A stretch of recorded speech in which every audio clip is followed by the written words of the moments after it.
crowd at the Capitol this afternoon, both sides making their voices heard at a public hearing on the controversial plan for trucks-only tolls in Connecticut. And a large storm just offshore. Chief Meteorologist Rachel Frank tracking how much, if any, rain we could see this coming weekend. Thanks for joining us on the News at 4. I'm Jen Bernstein. And I'm Ben Goldman. We do want to begin with some breaking news in Enfield right now, where police are actively investigating the death of an infant. This all happening on Sharon Lane. FOX61's Dave Puglisi has been live on the scene. He joins us now with the latest into this investigation. Dave. And this investigation has been going on for quite some time. And as you can see, it's quite busy scene. As you step aside here, you can still see that Connecticut Major Crimes is here investigating this home. And you can see that authorities are constantly going in and out, even some flashlights shining off the windows there. This is all happening right across the street from St. Martha's School here in Enfield, where police would find a deceased newborn at the home at 67 Sharon Lane.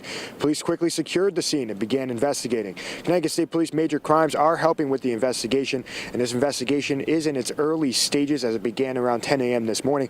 Police say it is too early to provide specifics on the investigation. Early this morning, members of the Enfield Police Department responded to 67 Sharon Lane to conduct a newborn baby well-being check. Unfortunately, upon arrival, the newborn was located and has been verified as deceased. Now, again, as you heard, the child was dead on arrival, which has sparked a significant response. Police do say that they do expect to be here for quite some time. And as we get more information on this investigation, we will get it to you here on Fox 61 News. Right now, live in Enfield, Dave Puglisi, Fox 61 News. A heartbreaking story. All right there, Dave, thank you. We want to continue our coverage now on our top story tonight, the death of Fotis Dulos. His attorney, Norm Pattis, making the announcement late last night. Fotis Dulos was declared dead tonight at 5:32. Fotis Dulos attempting suicide 3 days ago at his Jefferson Crossing home. He was found unresponsive inside of a car, suffering from carbon monoxide poisoning. In an effort to treat Dulos, first responders brought him to a Bronx hospital where he was placed in a hyperbaric chamber.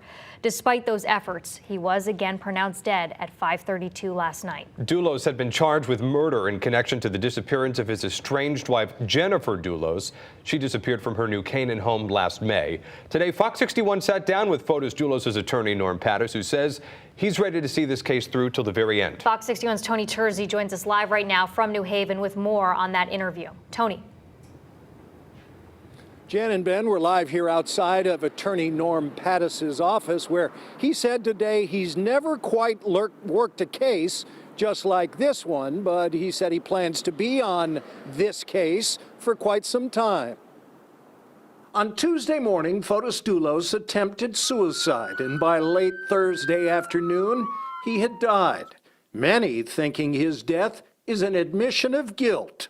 The haters, I get that, but I don't understand the instinct to draw conclusions and think you know what you don't. Attorney Norm Pattis said Fotis Dulos' family was clear with the defense team when the 52-year-old passed. They want him vindicated and his name cleared. We filed a motion last night seeking to substitute his estate for him. Moving forward with a case without a living defendant happens all the time in civil cases, Pattis said. In criminal cases, it typically does not, because the claim is the state doesn't have an interest any longer. There's no one to punish, there's no one to rehabilitate, there's no one from whom to protect society. In fact, if this case does move forward, it would be unprecedented in Connecticut.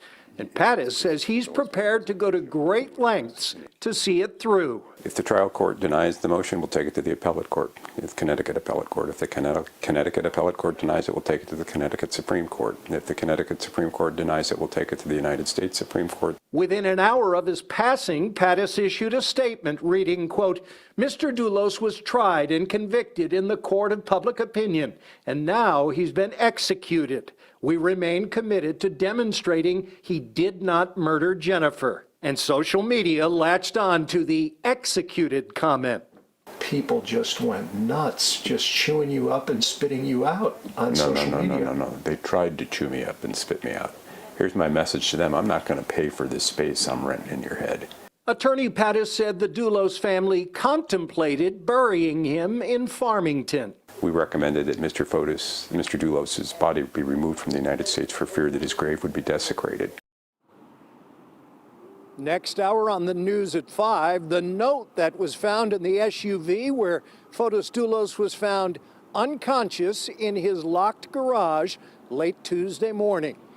Live here in New Haven outside Attorney Pattis's office, Tony Terzi, Fox 61 News. Always interesting to hear from Norm Pattis. Tony, thank you very much. The death of Fotis Dulos has sent shockwaves of uncertainty throughout the judicial system. One of the major questions, what happens next with a murder charge against Fotis Dulos, and how will this impact Kent MAWHINNEY and Michelle TROCONIS, who are also charged in the case? Fox 61's Matt Caron's been looking into the possibilities and probabilities of a trial without a physical victim or a suspect. He joins us live now with more. Matt? Well, that's right. The defense team of Fotis Dulos, or what is now his estate, has proposed a radical strategy in an attempt to clear his name. This, as the lead prosecutor just got promoted, a move that will likely limit or eliminate his involvement altogether. A game changer. Fotis Dulos was declared dead. Followed by a bombshell. We intend to proceed on as if he were alive to vindicate him. Norm Pattis is pushing to clear Fotis's name. A trial without a body, and now without a suspect. Can it happen? Will it happen? It's not going to happen.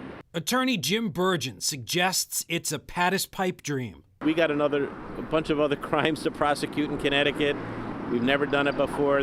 It's not going to do anything. So the legal battle now centers on Michelle TROCONIS and Kent MAWHINNEY.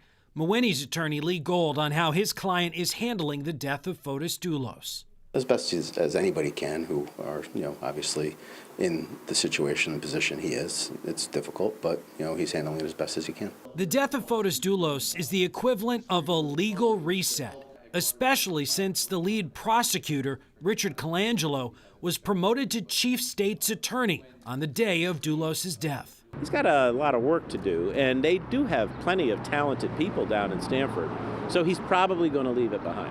A lot of questions that will be answered in time, like if the gag order keeping involved parties quiet will remain or be lifted. I don't think the gag order will be lifted because currently there really is no threat to the population.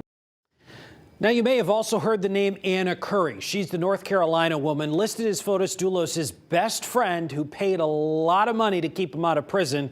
Bergen told me that she won't be getting that money back. More on that coming up on the news at 5. Matt Caron, Fox 61 News. We'll see you at 5 o'clock. All right, Matt, thanks. New developments that could impact Fotis Dulos' properties. Jennifer Dulos' mother has filed a motion to have a real estate developer secure the Farmington home on Jefferson Crossing.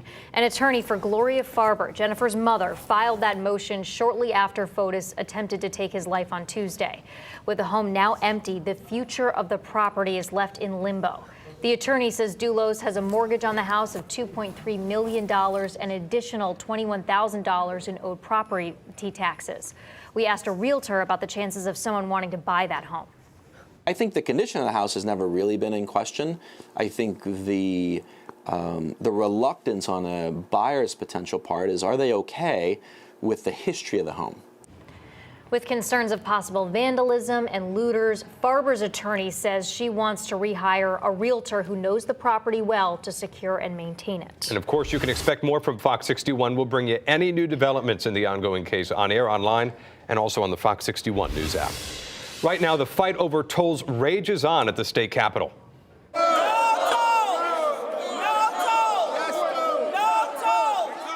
Opponents of bringing tolls back to Connecticut's highways made their voices loud and clear today as the public gets a chance to weigh in on the state's transportation proposal. Right now, I want to bring you live inside the Legislative Office building in Hartford as the public hearing is still underway. Yesterday, we told you lawmakers will not be holding a special session next week on tolls before the start of the regular session. We'll have much more from this public hearing coming up in the next half hour. All right, moving on to the weather watch right now. A live look in Hartford and over New Haven, where it's warmed up after a pretty chilly morning out there. But the big story here is there's a massive storm, as you see on the right side of your screen. It's going on this weekend, and it looks like it's going to mostly miss us to our south. It's good news. Snow falling, though, this morning in Charlotte, North Carolina, not here. Take a look at this. We are joined right now by Chief Meteorologist Rachel Frank. She is tracking out the weekend forecast. Rachel, this morning, there was frost on the ground. If I looked outside, it looked like frost at least. Yeah, probably. And then temperatures, quote unquote, warmed up to around 40 degrees. Hey, we'll take it. And we could be getting what, Charlotte had this morning, right? Right now, we've got clouds that have really lowered and thickened up. And here's the storm that we are tracking to our south. And it's the same storm that was bringing snow to parts of the southeast. We've got an area of low pressure that's just offshore of Florida. And what's going to happen is it's going to stay well to the southeast of us here in New England. So while most of that moisture misses and stays out over the fish, we could still get grays with the chance for a rain or snow shower as we head through the evening tonight and maybe through the day tomorrow as well. But at least the impact here will be fairly minimal if you have any weekend plans. Temperatures right now in the upper 30s to right around 40 degrees. So again, not too bad for this time of year. And I think we'll see similar numbers tomorrow. Here's that future radar. After 8 or 9 o'clock, there could be a light area of rain or a little bit of light snow again.